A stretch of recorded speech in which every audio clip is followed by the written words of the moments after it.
people are afraid of what the rest of the world will think. They're going to think that anyway. Right? Regardless. They're going to think that if they see you at the mall. They're going to think that if they see you in traffic. So they're going to think that anyway. You can't control what anybody thinks. If you don't tell your own story, somebody else will. And your story is going to save somebody else.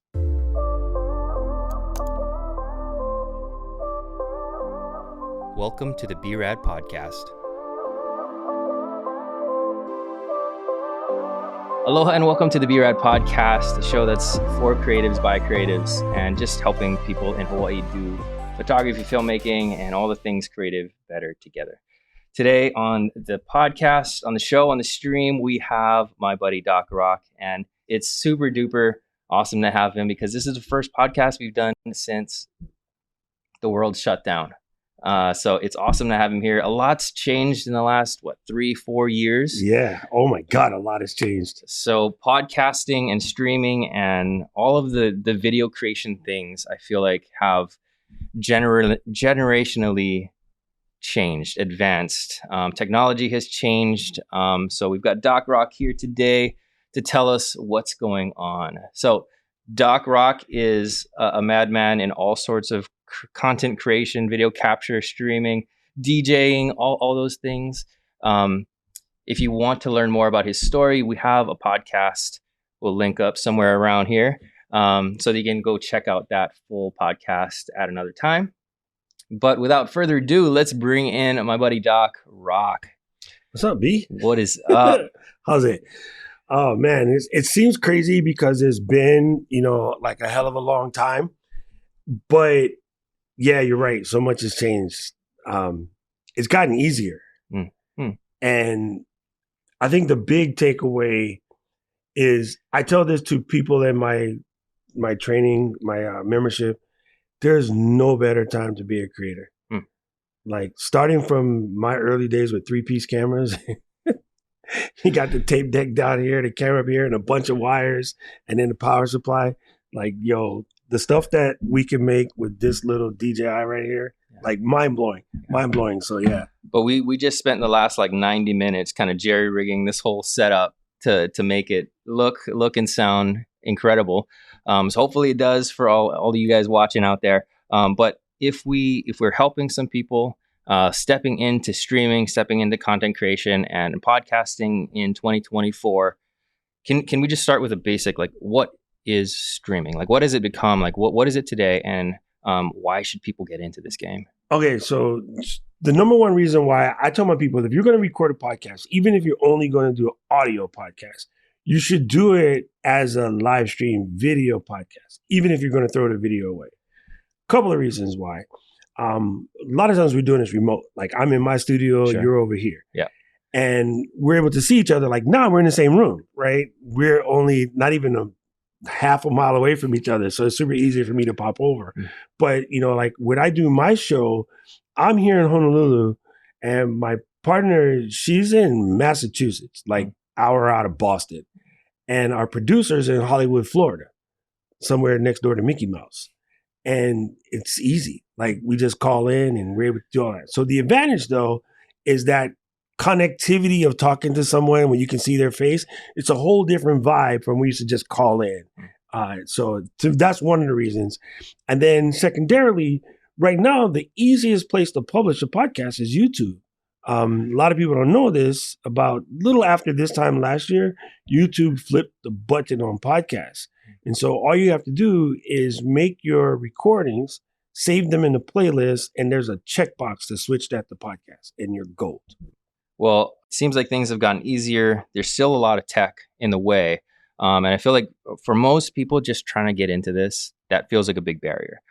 Talk to me about the easiest way to set up a stream today. I mean, we've got a little bit of back end that we can talk about with Ecamm Live. We've got some microphones. We've got all of this goody stuff that we like to play around with just as tech people, video people. But how do we get started in the most simplest and just the best way? I think most people overthink it. There are some really cool recording opportunities. For instance, the software we're using today is called Ecamm. It's super easy. Full disclosure, I work there now. I started out just as a user. And as an overzealous user that was super happy about it, and I was making videos showing people how to do it because it's super easy. I was amazed how easy. What I got it started, the reason why I started it rather, is when the panini, that's my terminology for it, hit, all of my DJ friends, we all got fired on the same day. Like all my friends are out of work. They're like, what are we going to do?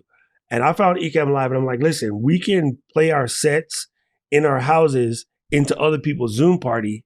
And then as company were doing their private parties, their Christmas parties, things of that nature, everybody was working still because they're able to basically be a DJ at a party hundreds of miles away. And in the process of teaching all my DJ friends how to do this, I learned the app really well. The company basically ended up hiring me. But theoretically, you need an iPhone, a program like Ecamm, and the cable that came with your iPhone. Then a microphone, you can use what's built into the phone. It's better to get something ancillary. So something as simple as the mics we're using today at MV7s, super inexpensive and they just work. But a Samson Q2U, $69 at Best Buy, and it's flawless. It sounds exactly like SM58s that we all grew up on singing in church or school, or everybody that's listening to us has held an SM58 at some point in their life and don't even know it. I mean, churches are big utilizers of streaming. They have been since, decades ago, doing services, all of that stuff. I'm sure that there are tons of other types of corporate groups that are looking to get their meetings, their services, their fill in the blank onto the internet and to share with their folks, their squad. What do they need to get started? I know we got iPhone. How do we get into Ecamm Live? Like, give us some of the basics. So most cameras nowadays can connect directly by USB cable. 2 out of the 3 of these cameras are connected via USB cable that came with the camera, or you bought it for $6 from Amazon. You can also use the HDMI out of any camera. You have a camera you take for vacation. Normally we'll have an HDMI out. You just basically plug that into a cam link and the computer can see it. There are free alternatives to our program called OBS, which is for the PC people. Ecamm is Mac only. But we make it simpler than OBS. OBS has a higher learning curve. Our software is a subscription service, but that's because we make it super simple. And we have a lot of people going from just single business person doing their thing to massive churches doing services where they have overflow rooms and the whole 9 yards. And so we created, I like to think of it as a video production studio. So if you have multiple cameras, we can do that. So it can be super simple or it can be, as big as you want. We have actual TV professionals that produce shows that exist on streaming services using our software. I think it's kind of wild that right now we have, just for all the people listening on audio, we have 3 Sony cameras, A7 IV, ZVE1, and an A6700 that are plugged in either via USB-C or USB-C to HDMI of some sort to get into the computer hardware. Correct. And then we have a box that is kind of an audio mixer / interface that plugs in to the computer right now as well. Correct. Ecamm is doing all of the live switching, all of the behaviors, all of the transitions. Anything is happening that you used to do on a physical box is getting done digitally. It's funny to me, coming from Sony, was that 9000 switcher, which was a couple $100,000 to what I can do in a $40 software. It's kind of mind blowing to me because literally to do this before with gen locks and switchers and all the cabling, like, you're pushing close to $500,000 worth of stuff. And literally we can do it in your Mac right now. So I think the thing that people need to know is this is corny, but it's truth. There is a U-size hole in someone's life right now. So all they want to hear is your story. And you're like, well, I have nothing to talk about. Yeah, you do. It doesn't matter what you're into, whether you're into sewing or ancient Mesopotamian underwater basket weaving or podcasting or cars. I got buddies that do nothing but talk about cars. We got people that argue about football all day long. Stupid argument because the Raiders are the best. And you could talk about anything. Somebody wants to hear it.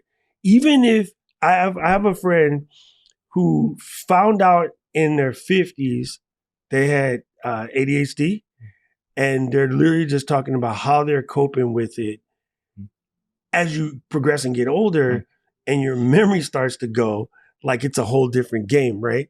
So anybody like me who could remember the name and lyrics to every song from the 80s, 90s, and 2000s, but some days I walk in the kitchen and be like, what the heck did I come in here for? So yeah, you could just talk about anything. My partner in crime, she does a show called the VHS Club. She talks about basically 90s movies, and it's glorious. Her and her best friend, they just go over old stuff that we all seen, and it's a great hour-long conversation, catch up and find out these little tidbits, like I've completely forgot Nicolas Cage was a Coppola until we watched Face Off a couple weeks ago. Yeah. It's kind of wild to see just how these digital airwaves can connect people all across the world, and build like meaningful relationships, even more meaningful than some of the ones we have in person that feel a little bit transient. It feels a little bit kind of fake in a lot of ways, but you can really connect with people. Oh, 100. Yeah. 100. So, I mean, basket weaving, you're going to have to turn me on to that podcast. But so what I want to do is ask you, you just hit 800 subs on YouTube? No, 800 videos. Sorry, not subs. I'm at about almost 18,000. There you go. So 800 videos. You've been doing this for a long time, but consistently, I feel like you've been ramping up in your just a quantity of stuff you're putting out. How has that helped you just to understand whether it's YouTube, audience retention? Are you in the weeds with your analytics and some of the data, or are you just like pushing stuff out? I'm so glad you asked this question. This is my favorite question. Yeah. I think I'm different from a lot of the people because for me, first and foremost, I do this because I absolutely love it. I wouldn't touch it if I didn't love it. Like the idea of doing something just for money to me is a little bit psycho because you get burned out. You don't feel like it's any fun. You start regretting the slog. You start having this mindset as, oh, I got to get up and do this. I never have that, right? So the first thing I did was I already knew my why going in. I highly suggest you know your why. If you want to do a podcast, you just want to have fun, whatever, you'll probably do good. If you're like, I'm going to do podcasts because it's popular and I'm going to make a lot of money, oh, you're going to hate life because it doesn't really work that way. Yeah. There are the, Rogans of the world who blew up, but people forget he had like 4 years on that show before it caught, so you have to be willing to put that level of slog in to get there. So everyone talks about the algorithm this, the algorithm that. Every time you think of the word algorithm, I want you to replace that with audience because that's the reality. Yeah. It's not that the algorithm is hiding your videos. Your audience isn't watching your videos. Everyone blames this some kind of computer stuff. No, it's you. So learn how to connect with your people better. I like to start with building a community. So you know this, you build a community. Hawaii Shoots is very much a community. And from having a couple of meetings at our co-working space, what was it, like 12 years ago or something? Yeah. And to now, more and more people have found it and more people have joined. That's basically how you do it. You start by building a community, and your community doesn't have to reside where you live. I just did an event at my Ecamm headquarters in Boston. We brought in 100 creators that use our software. And some of us have been talking to each other practically every other day for 3 years. And our first time we met IRL was that event. And, it was like a wedding. Everybody's crying, hugging each other up. Like you said, I have lifelong friends that I've met from doing this. So first of all, dive in. You don't have to think about that stuff. You shouldn't begin to think about it until you're like 100 videos in because it will mess with your head. You'll start comparing yourself to other folks. We all do it. I done it. You done it. Absolutely. Like, we're not Peter McKenna. I think I'm better looking. But no, you just, like, I'm not going to be like, what's up, everybody? And I drink about as much coffee as he does, though. But you can't be him. You got to be you. Like, you know what I'm saying? Like, your maker made you. So why are you trying to be somebody else? If you say you want to be somebody else, your maker made you, that's disrespectful to your maker. Amen.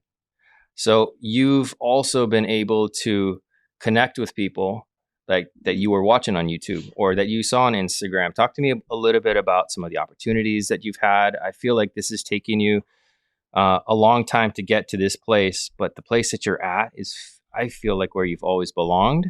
And I feel like there's a part of you that knows that's true too. Like Yeah. we were doing this at the greenhouse way back when.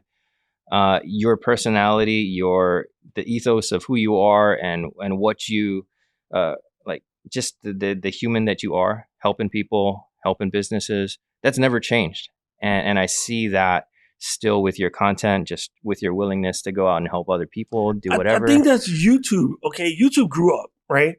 So back when we were doing it, it was a slog because the idea of University of YouTube was joke at the time.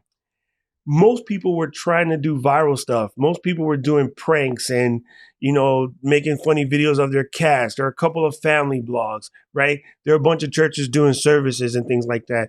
But the idea of the educational / edutainment, because I crack stupid jokes all the time, the edutainment side of it caught on once, I want to say maybe about 2018, right? And then once the edutainment side of it caught on, it opened up an opportunity for me. To me, one of the coolest things was having the opportunity to go to an event, like I'm teaching at the Final Cut Pro Summit, and I meet Stephen Mark from Ripple Training. I've been watching those guys since I got my first digital camera that could edit. Yeah. Ripple Training stuff used to come with Final Cut when the box was like this big, So yeah, kind of mind blowing, but yes, it's kind of crazy. I love it. What does next year look like for you personally? I mean, you've got a lot going on with content creation. Just personally, you're making a lot of stuff. Cool thing about what you do is it's gotten a lot smaller over the years, just so you can take your kit wherever you go and be able to make stuff, whether you're in Georgia or Japan. You don't necessarily need the whole studio with the whole lights and everything, which has been awesome. But what's going on in 2024 for Doc? Okay. So this is really, again, you asked a freaking awesome question because something I've been dealing with a lot. You said it back in the beginning. A lot of people are intimidated, think you need a lot of gear.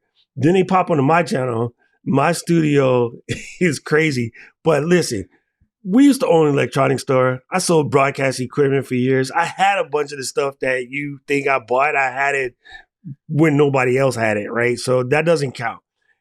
Here's what's so amazing to me right now. I was saying to my students at this workshop that, you can go home and the wifey could be like, hey, I got to do this thing with my boss. And can you come and join me at this event? So you open your closet, you go through like 8-9 different outfits. And for the women, it goes back to the little black dress. For the dudes, it's black slacks, white shirt, and a tie. And in Hawaii, it's black slacks and an aloha shirt. The better slippers. We bust out the olukais, right?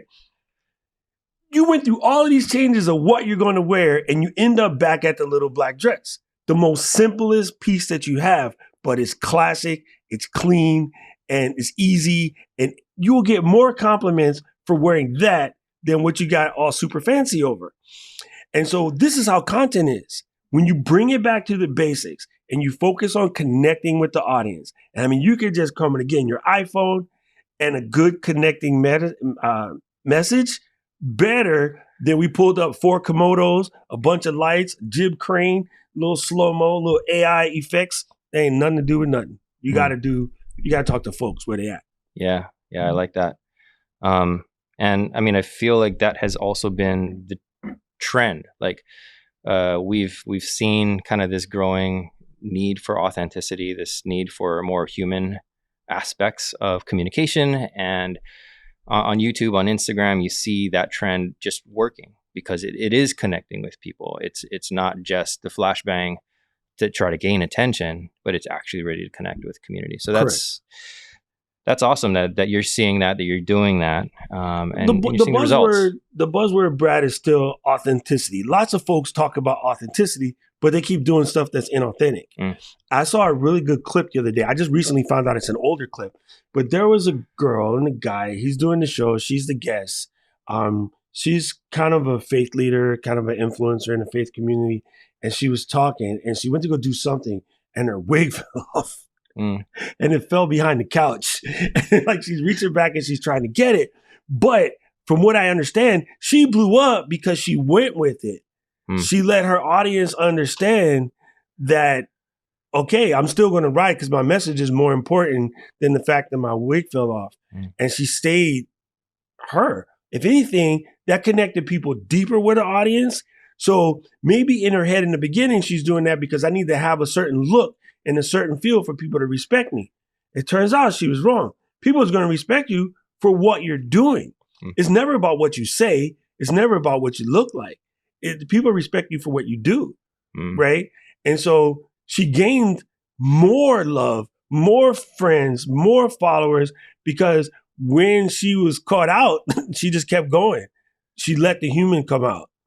And I wish I had the specifics of her name or whatever, because that's a learning moment. So many people trying so hard. And this is where the stress of feeling like you got to fit in. The sooner you realize you can't fit in, I can't fit in my last year's pants, but that's a different podcast. People connect with you. They will respect you for being where you're at. You know, I don't know why, but I really connect with Sarah Dietschy. Yeah, Sarah Dietschy rhymes with Peachy. Rhymes with Peachy. and it's because we saw her grow up and grow into her current like role.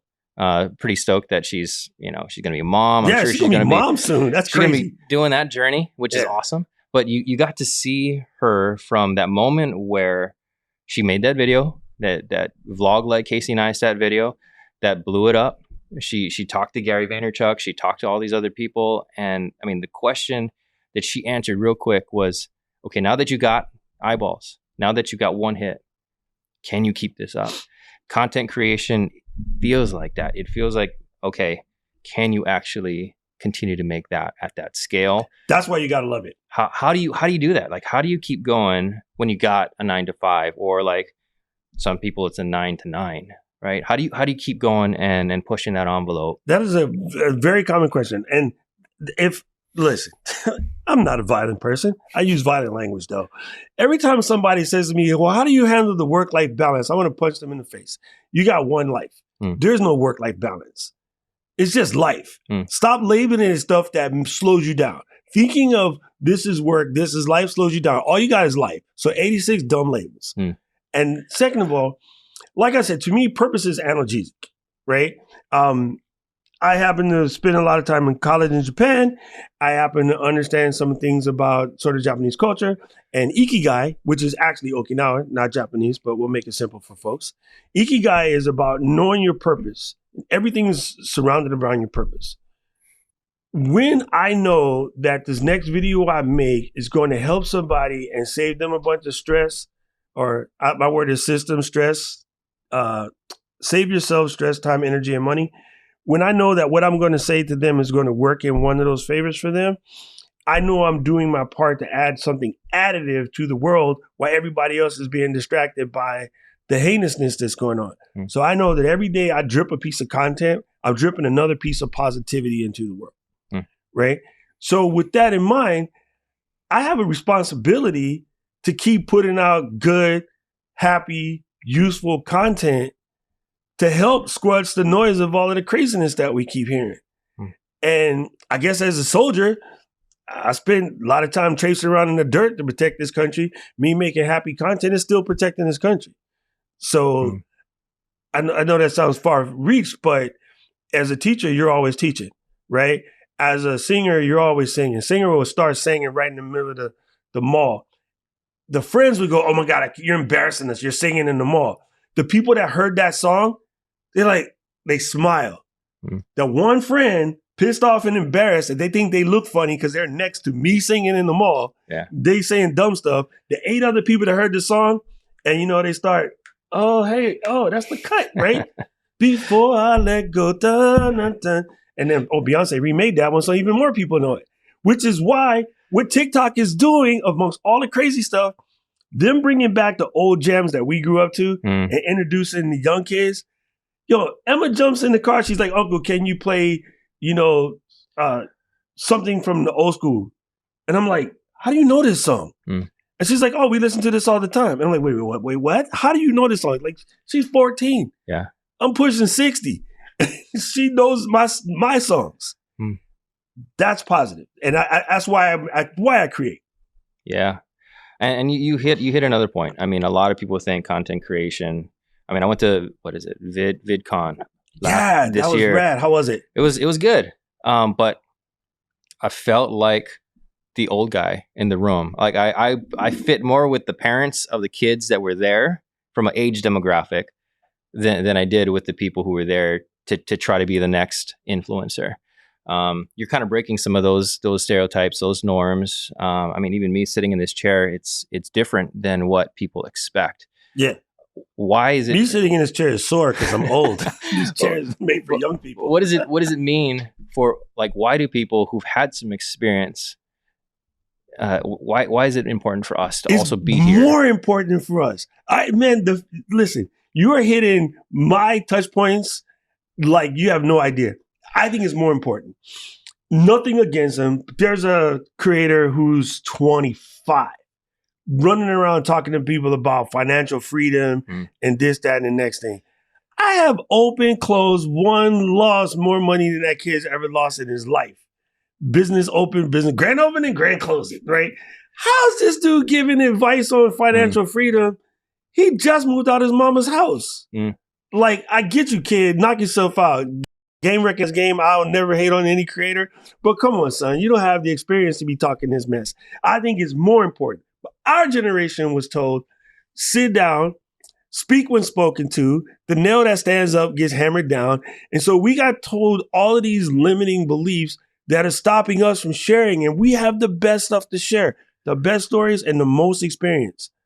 And if you go back when we was young, running around on our skateboards, acting like we was cool, the uncles and the aunties had the best advice that we didn't heed. And the minute you became a dad, you're like, oh, but I remember my elders told me all of this. I was hard-headed. Now you're standing there looking like young E, like, oh, I get it now. Yeah. You know what I'm saying? So that's why we got to speak up. We got to stop telling ourselves dumb stuff like we're camera shy. Yeah. I had one of my fake leaders come to me and was like, man, I'm trying to do this, but I'm really having a hard time being on camera and blah, blah, blah. I was like, listen, you don't make no sense to me right now. Why? I'm like, you stand in front of this thing every day, talk to 3,000 people about how they got to have faith. And you don't have faith in a piece of metal and plastic that can't do no damage to you? That don't make any sense. You're speaking out of vanity, so I'm going to tell you to check your book again and sit back down at that camera and do your job. I like that. I mean, people are afraid of what the rest of the world will think. They're going to think that anyway. Right? Regardless. They're going to think that if they see you at the mall. They're going to think that if they see you in traffic. So they're going to think that anyway. You can't control what anybody thinks. If you don't tell your own story, somebody else will. And your story is going to save somebody else.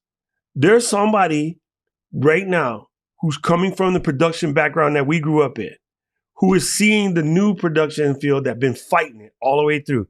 Trust you me, you know from sitting around with my dad, he was fighting it all the way to his death door. I don't like the way this is going, whatever. And we're like, Pops, you're going to have to step into the AM, otherwise it's all going to be gone. And now they have to transition into what the modern thing is. So you doing this right here, you explaining to the OGs now as an in-between, you're like a good translator, because to them, you're still on the skateboard, right?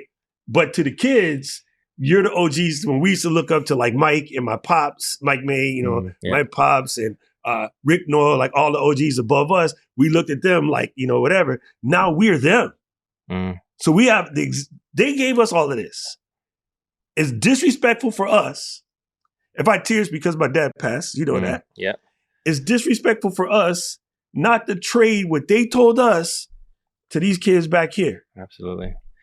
I mean, we've gotten the privilege of sharing a lot of Hawaiian stories and talking to a lot of kupuna elders about what they know, what they've been through, their arts, their crafts. So good. And that is the kuleana, the responsibility of us that have gotten the privilege of sitting in those chairs, talking to those people, to pass that along. And so I feel like this is a similar time, similar responsibility for us to take on. So yeah, I'm stoked that you're here. I feel like my dad is sitting here bitching at us about the lighting.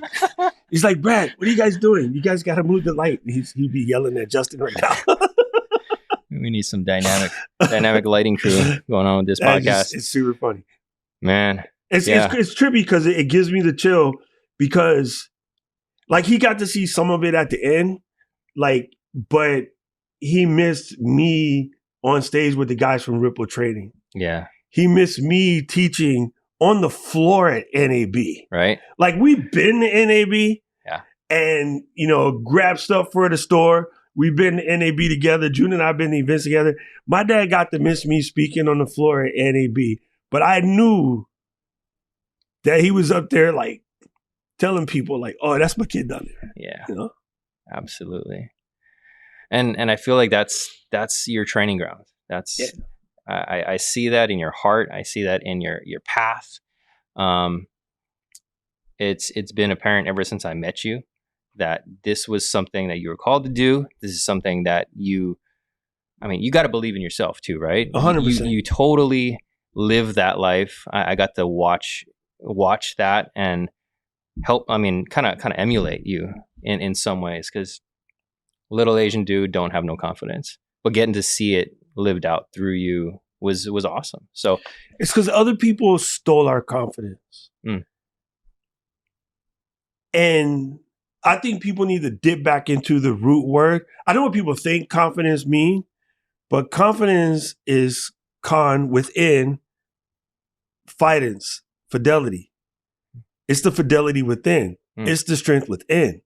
I like that. We look externally for our confidence boosts, but like break the word back.